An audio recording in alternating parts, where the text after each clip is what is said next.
Here at First Unitarian Church of Toledo, we welcome you on YouTube, as every week. We hope you are safe and well, and we look forward to seeing you in person.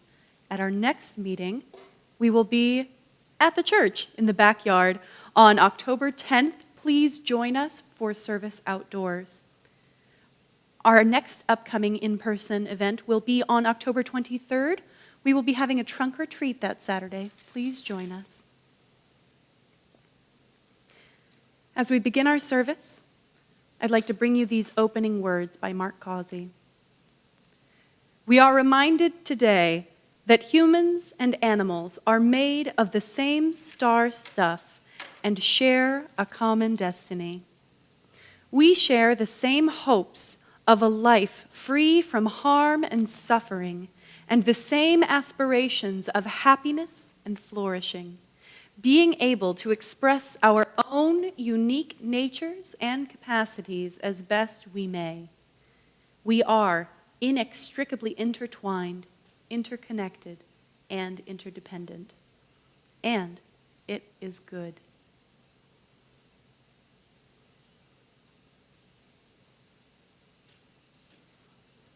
I share these words as we light our chalice this morning. We light this chalice in honor of the animal realm, furred and hoofed, two-legged, four-legged, many-legged, fanged, clawed, gentle, fierce, wild, and tame. May we remember that all animals are our relatives, worthy of our care and respect.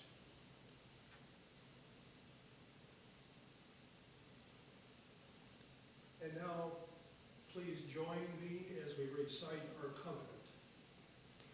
Love is the doctrine of this church. The quest for truth is its sacrament, and service is its prayer. This is our great covenant, to dwell together in peace, to seek the truth in love, and to help one another. Our opening hymn is number 124, Be That Guide.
In today's service, I have this story by Gary Kowalski.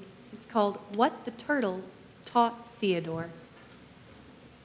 In his autobiography, Theodore Parker relates that as a child, 4 or 5 years old, living in a farm in Roxbury, he was walking through the fields one day, absent-mindedly swinging a stick through the tall grass.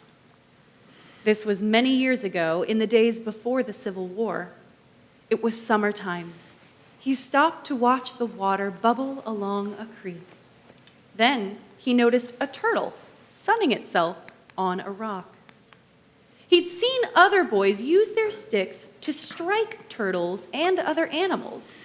It was part of what children thought was fun, just as some children still like to bully and hit those who are weaker than themselves.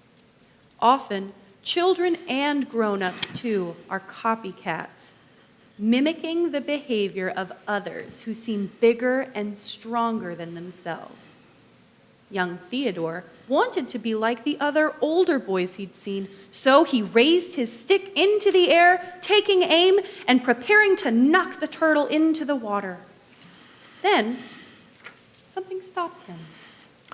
Something seemed wrong about the situation. He looked again at the turtle, quiet, peaceful, enjoying the summer day just as he liked to feel warmth and light of the sun. Had the turtle ever done him any harm? Was the turtle so different than himself? Slowly, he lowered his stick and walked home, thinking about what had happened. When he arrived home, his mother was there to greet him, and he told her about the incident.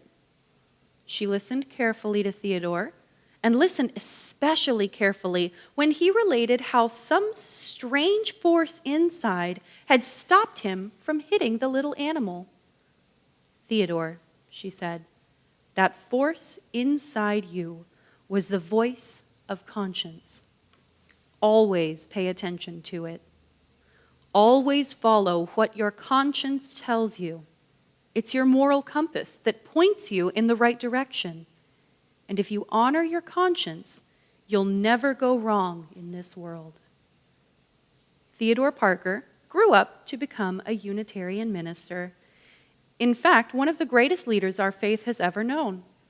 He became a champion of the defenseless who needed defending. He was a hero in the fight to end slavery in our country.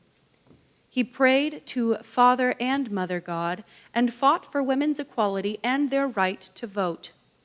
He and his wife never had children of their own, but he felt a sense of kinship with the whole family of creation, people of all sexes and races who had been made in the image of the holy.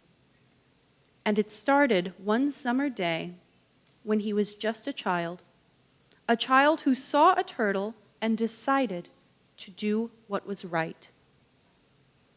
This brings us to our centering music today. I invite you to listen to Voice Still and Small.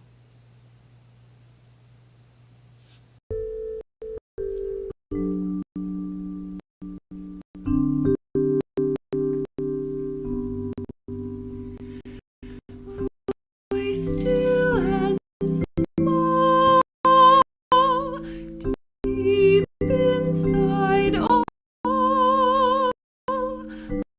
I hear you call, singing in storm and rain, sorrow and pain, still will remain singing, calming my fears,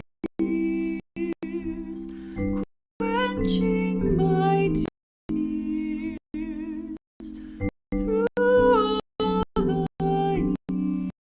years, singing.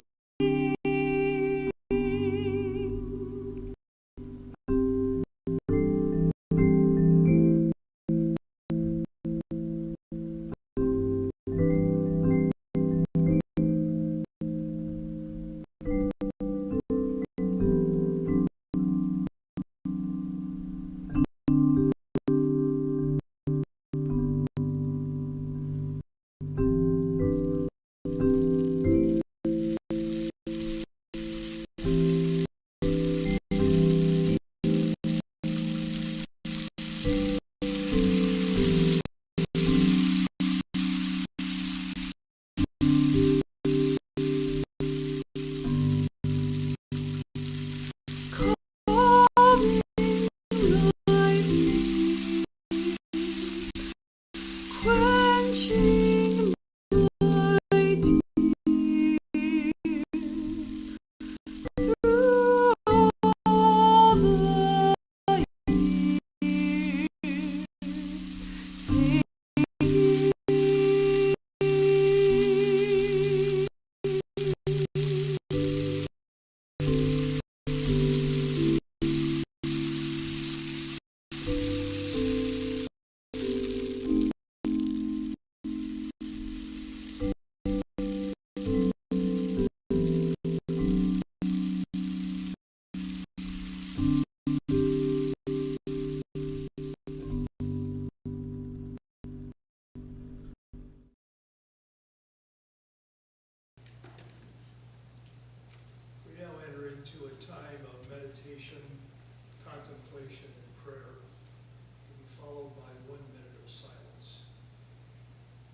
share two readings this morning.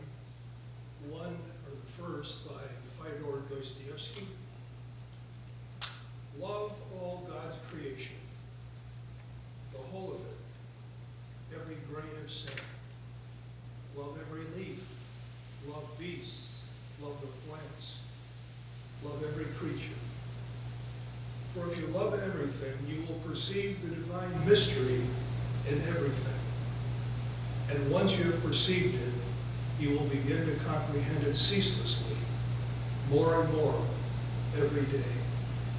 And you will come at last to love the whole world with abiding universal love. Love animals. God has given them the rudiments of thought and untroubled joy. And this from Albert Schweitzer, as he reminisced about his childhood. It was quite incomprehensible to me and why in my evening prayers I should pray for human beings only. So when my mother had prayed with me and kissed me goodnight, I used to silently add a prayer I composed for all living creatures.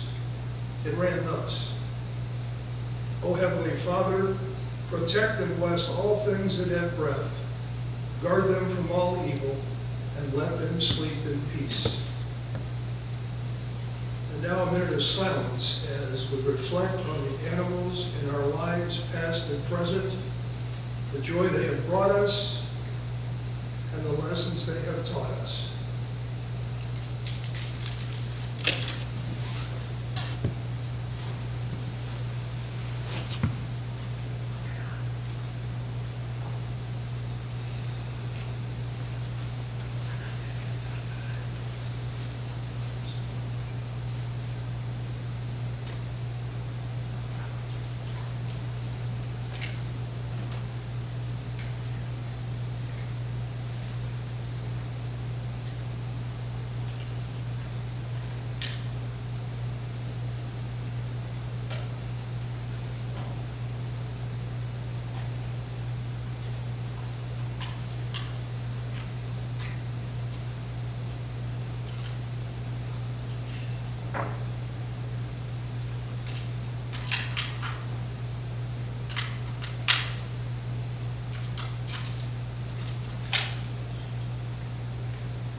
Spirit of life, come to me, sing in my heart all the strength of compassion, glowing on me, rise in the sea.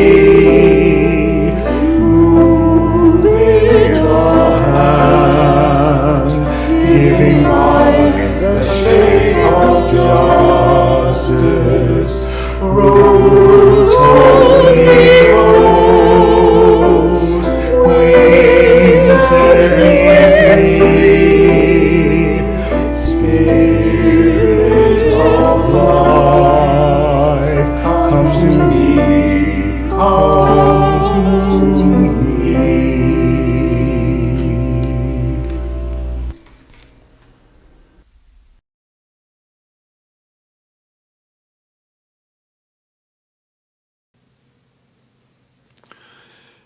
Good morning as we celebrate World Animal Day.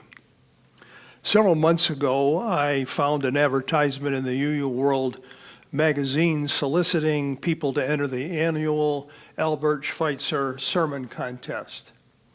The contest encourages diverse perspectives about how Unitarian Universalists view their duty to care for creation. This year, the award will be given to the best sermon on the topic of our responsibility to non-human animals. Until I learned about this, I was unaware that Unitarian Universalism has had an annual animal ministry since 1986.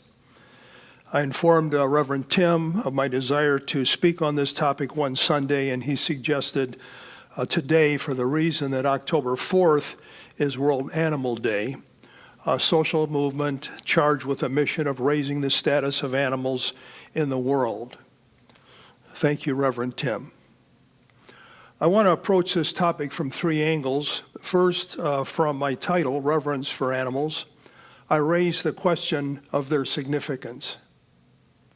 Second, I will share what various UU and UYouth sympathizers have said about this subject.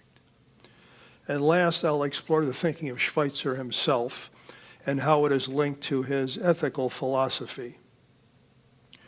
While I cannot see you, please raise your hand if there is one or more pets in your life at this time. I see a few here that have raised their hands.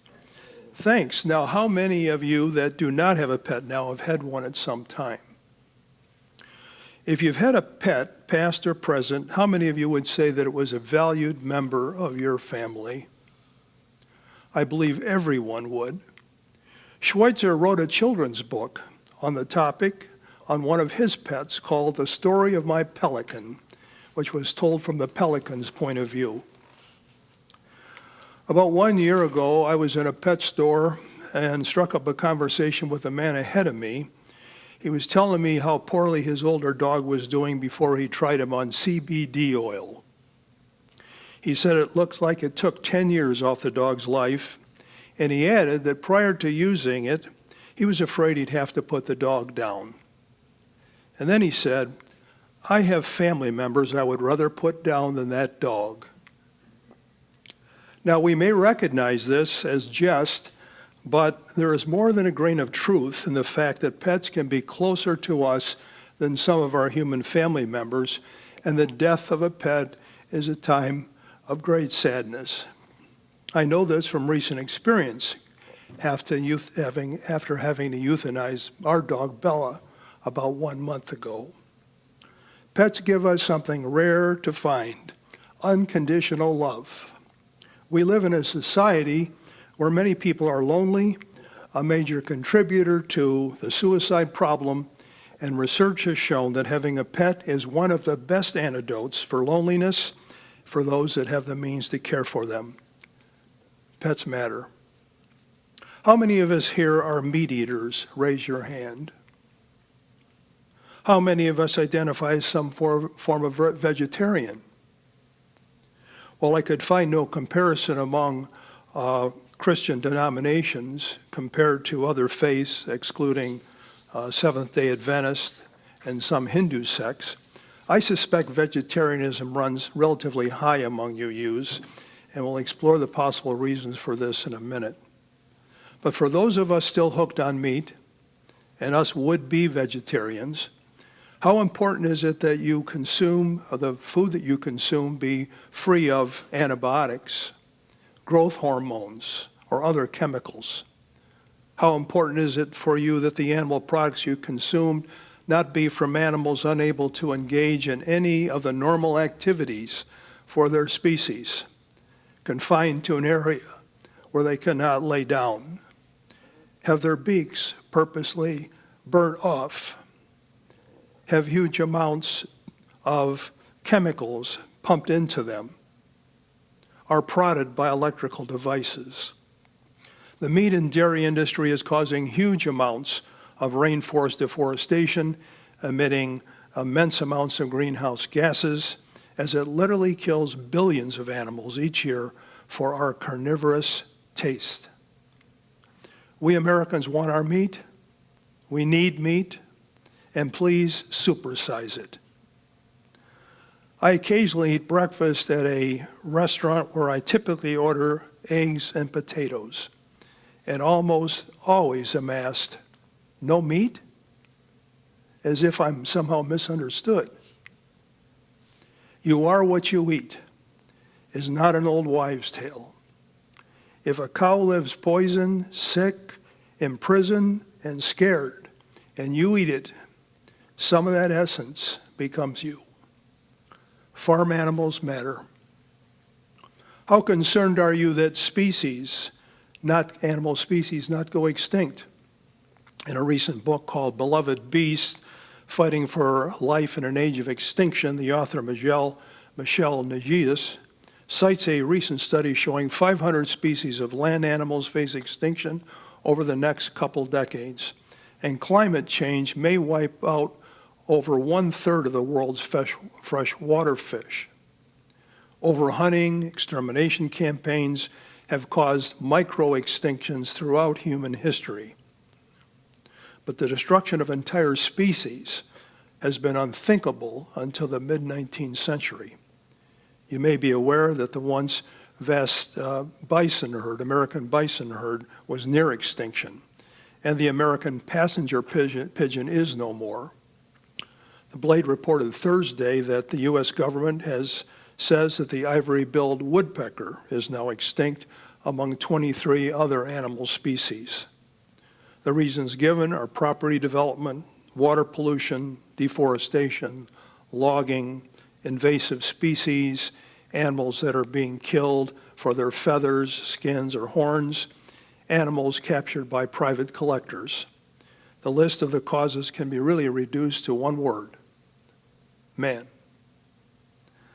The renowned biologist E.O. Wilson has described species extinction as an assault on biodiversity, a loss of genetic possibility that threatens all life. Author Kurt Vonnegut, who identified himself variously as a UU as well as a Christian atheist, with his usual acerbic wit, was quoted as saying, "We humans are terrible animals. I think the Earth's immune system is trying to get rid of us, as well it should." Animal species matter. This brings me to the issue of sentience. Sentience is usually defined as the ability to feel, perceive, be conscious, experience subjectivity, to recognize oneself as a distinct being. Scientific evidence for sentience of vertebrates and many of the higher animals is overwhelming and unquestionable. Here are some of the traits or characteristics animals share with us humans: fear, happiness, joy, sadness, post-traumatic stress syndrome, empathy, jealousy, resentment, worry, loyalty, pain, and unconditional love. Charles Darwin, in his book, The Origins of Emotions in Man and Animals, said that the difference in mind between animals and man, great as it is one of degree and not kind. None of this should surprise animal lovers, and it shouldn't be, because we know that humans share about 98% of their genetic makeup with chimpanzees, 91% with mice, and 85% with dogs. And the regions of the animal and human brains perform similar functions. Where does Unitarian Universalism stand on this issue? Let me start with a quick introduction to animal advocacy in the UU tradition. The phrase animal rights did not enter public discourse until 1973, when philosopher Peter Singer introduced that term. But the concept that other species are worth moral consideration is much older, and Unitarian Universalists were among the pioneers who pondered our ethical obligation toward other living beings. Jeremy Bentham, founder of utilitarianism, held that right and wrong could be determined through a calculation of the greatest good for the greatest number, and determined that that calculation should be applied to animals as well as people. English Unitarian Mary Wollstonecraft, at that time, found the condition of women, compared it to the condition of beasts, and believed that humanity toward animals should be part of national education, comparing the barbarity toward animals with domestic tyranny over women. In the 19th century, many Unitarians, or with Unitarian sympathies, advocated vegetarianism out of ethical concern and not just for health reasons. They include Henry Thoreau, Clara Barton, Bronson Alcott, Horace Greeley, Susan B. Anthony, and Lucy Stone. In the 20th century, honorary UU Albert Schweitzer continued to urge people of faith to widen their circle of kinship, saying, compassion in which all ethics must take root can only attain its full measure and breadth if it embraces all living creatures. Overcoming speciesism, the assumption that only humans possess inherent worth and dignity, is the ongoing work of the UU Animal Ministry.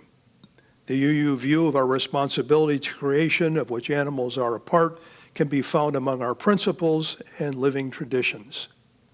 Principle 7 says we should have respect for the independent web of all existence, of which we are a part, and the 6th of our sources of the living tradition instruct us to celebrate the sacred circle of life and to live in harmony with the rhythms of nature. The UU Animal Ministry itself advocates for interpreting our 7th principle more broadly as the inherent worth and dignity of all beings, not just human beings. I hope you're aware that our own church devotes a Sunday each year around this time for an animal blessing. This is a tradition which many Christian faiths have adopted from the Catholic Church and its patron saint of animals, St. Francis of Assisi. So you can see that our faith has a rich tradition of animal advocacy. While Christianity has had a checkered history on animal rights, many of its scholars remind us that the creation story is one of a fundamental ordering. In Genesis, we find a necessary sequence, a foundation that must exist before we, mankind, can exist. So the firmament must exist before there can be sea and land. Sea and land must exist before there can be grass and fruit. Grass and fruit must exist before there can be living creatures. Fruit, grass, and living creatures must exist before there can be us. From this we understand that we humans, the last in the chain, are not necessary. We are dependent on all that preceded us. Now, for some of Schweitzer's own thoughts and experience on this subject, Albert Schweitzer, of course, is famous for his ethical philosophy contained in the words reverence from life, hence my title. But what does he mean by this, and how does it relate to animal life? Well, here I'm going to quote Schweitzer in his own words at some length. He says, what is reverence for life, and how does it develop in us? The French philosopher Descartes began his philosophy with the sentence, I think, therefore I am. However, to think means to think something.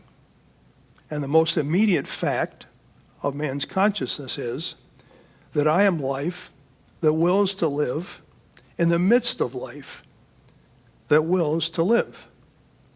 Man must decide now how he will live in the midst of life that wills to live. He can deny it, as in the case of some ascetics, but if he affirms the will to live, he does not simply accept his existence as a given, but experiences it as something unfathomably mysterious. He goes on, affirmation of life is a spiritual act by which we cease to live thoughtlessly and begin to devote ourselves to a life with reverence to give it true value and meaning. At the same time, the man who has become a thinking being feels a compulsion to give every will to live the same reverence he gives his own will to live. He accepts as good preserving life, promoting life, developing life that is capable of development to its greatest capacity. The great weakness of all previous ethical systems, according to Schweitzer, is that in his opinion, they dealt only with the relationship of man to man. In reality, the question is, what is our attitude toward the universe and all that supports it? A man is ethical only when all life is sacred to him, the life of plants and animals, as well as his fellow man. The ethic of the relation of man to man is nothing but a fragment of this universal ethic. Reverence for Life offers itself the realistic answer to the question of how man and the universe are related. It is the ethic of love widened to universality. Now, some will object that this ethic sets too high a value on all life. It is judged strange because it establishes no dividing line between higher and lower, between more valuable and less valuable life. This is true and has its reasons. To undertake to establish universally valid distinctions between different types of life will end up by judging them by the greater or lesser distance they are to us. To undertake to establish, our own judgment, however, is purely subjective. Who among us knows what significance any other life has in itself as part of the universe? When we accept this distinction, there comes a view there can be life that is worthless and which can be willfully destroyed. In the category of worthless life, some may classify certain plants, insects, or perhaps inferior people. And we should be aware that Schweitzer is writing this at a time of the rise of fascism. But to the person that's truly ethical, all life is sacred, including that from which a human point of view may seem lower. Man must make distinctions only as each case comes before him, when to decide which of two lives he must sacrifice in order to preserve the other. But through that decision, he becomes forcefully conscious that he and no other becomes responsible for the life that's been sacrificed. Some time ago, I bought from some villagers a young osprey they caught on a sandbank. And Schweitzer, of course, speaking here, tried to save it from their cruel intentions. But then I had to decide whether I should let it starve or kill a number of small fishes every day to keep it alive. I decided upon the latter, but every day the responsibility of having to sacrifice one life for another weighed on me and caused reflection and pain. Touched by the ethic of reverence for life, man injures and destroys life only under necessity he cannot avoid, and never through thoughtlessness. Empathy with animals is an obligation no thinking person can escape. So I ask, will a time ever come when public opinion will no longer tolerate popular amusements that depend on the maltreatment of animals? Very little of the cruelty shown to animals by men can really be attributed to instinct. Most of it comes from thoughtlessness and inherited habit and culture.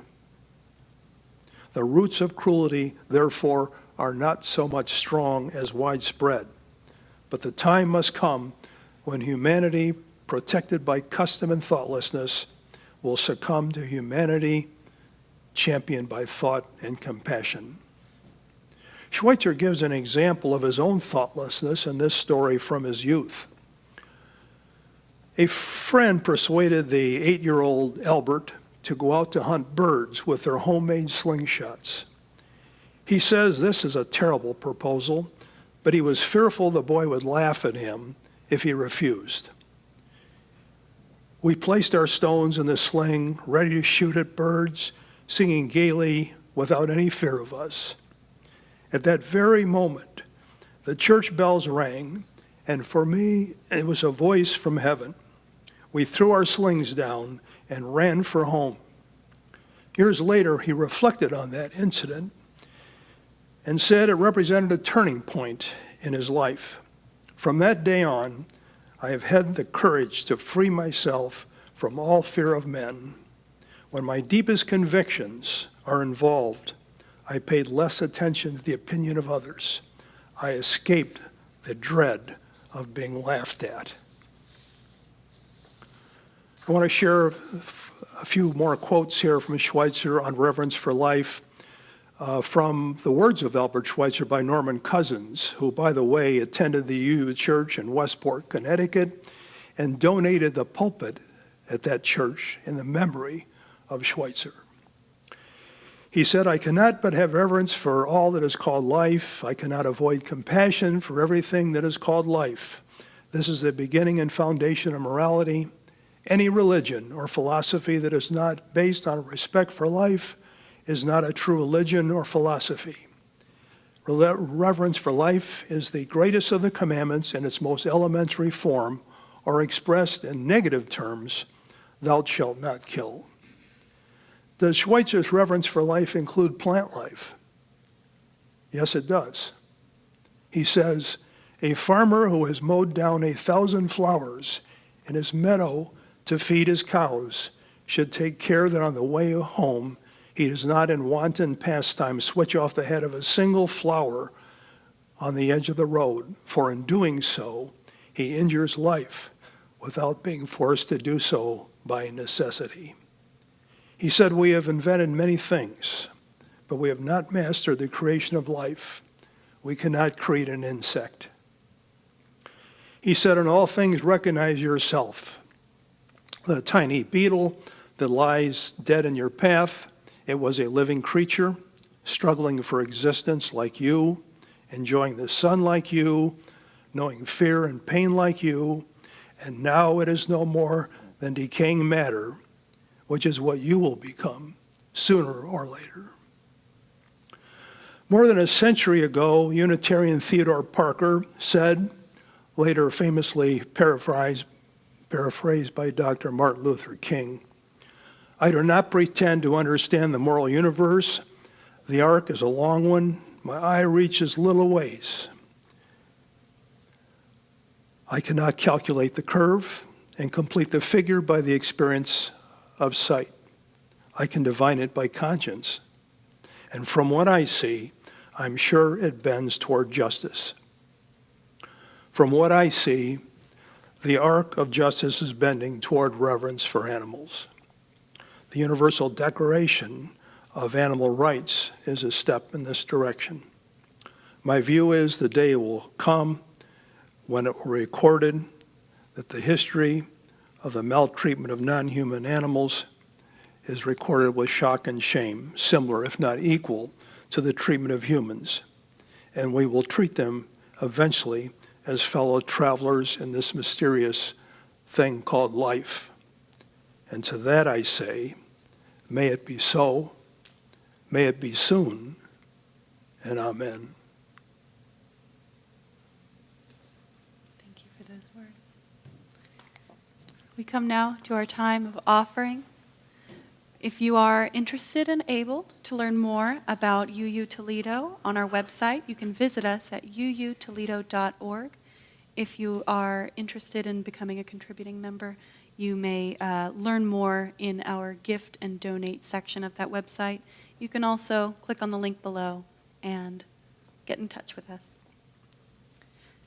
Next week, we will be having our outdoor service at 11 a.m. That's Sunday, October 10th. We invite all to come join us on the lawn. Masks are preferred for all. And bring a snack. It'll be a great time. We look forward to seeing you. Please also join us immediately after today's service for our Zoom coffee hour. That meeting code and link are in the YouTube description box. We hope to see you there. With that, I have these closing words. We come together to learn and share our concerns about our relationship with the animal kingdom. We respect the interdependent web of all existence that instructs us to live in harmony with the rhythm of nature and commit ourselves to working to ease the burden of animals that suffer from neglect and maltreatment, and to stand for compassion. But these are just words. The hymns we sing are just songs. All our reflections are just idle thoughts unless and until we convert them into responsible action throughout the week in what we eat, what we buy, what we watch, and what we tolerate. For then, and only then, will our worship have true meaning and effect in this world.